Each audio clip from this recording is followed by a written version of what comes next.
Galaxy 3, now they're on the Galaxy 5. Those are evolutionary improvements. They're not revolutionary. And then, of course, now you also have a tremendous number of other companies coming out with basically another flurry of Me Too products, and they're just less expensive versions, and they try to compete on price. And so the cell phone market is a great example of a highly competitive market that has had both revolutionary, evolutionary, and Me Too products all within it. So when you're introducing a new product, you essentially have three basic pricing strategies: market penetration, skimming, and life cycle pricing. Market penetration is when you're basically trying to buy market share and establish the largest possible market base that you possibly can. So you keep your price low so that it gets out there. That's the market penetration strategy. You are essentially buying market share by keeping a low price. Skimming means that you are maintaining a high price and maintaining a high cash flow margin on your product. Again, to use cell phones, a great example of skimming was the iPhone. The iPhone's price was incredibly high in the early years because it represented a clearly superior technology in the marketplace. The iPad, the same thing, a clearly superior technology in the marketplace. So they keep the price high, which allows them to make a tremendous profit on a per unit basis, which drives additional research and development.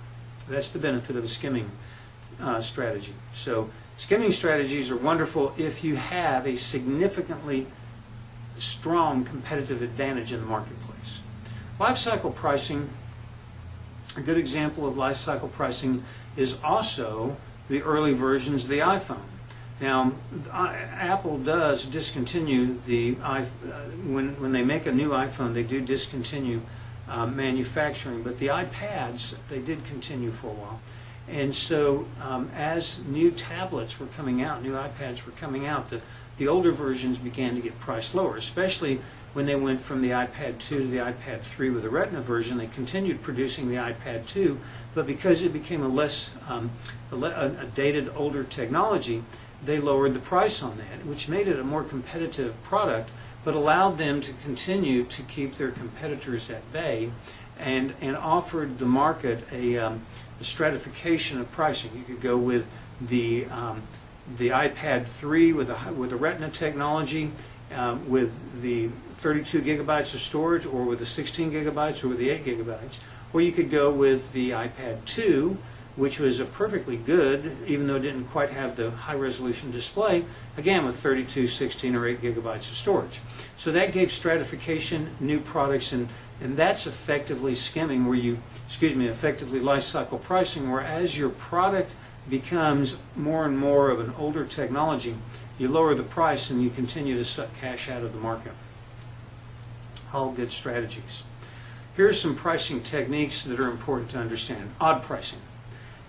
It's an interesting, there was a really interesting thing that happened in the last few years, which was an executive from Apple, who is responsible for the Apple stores, was hired by JCPenney to come in and revamp the JCPenney brand. And this Apple executive had no experience in the retail and clothing industry other than with the iPhone. iPhone was a retail industry, but the Apple stores were retail, but it wasn't clothing. And so he came in and decided to do away with the odd pricing. And so everything was priced at an even dollar, $37. Instead of $36.99 or $36.97, it was $37.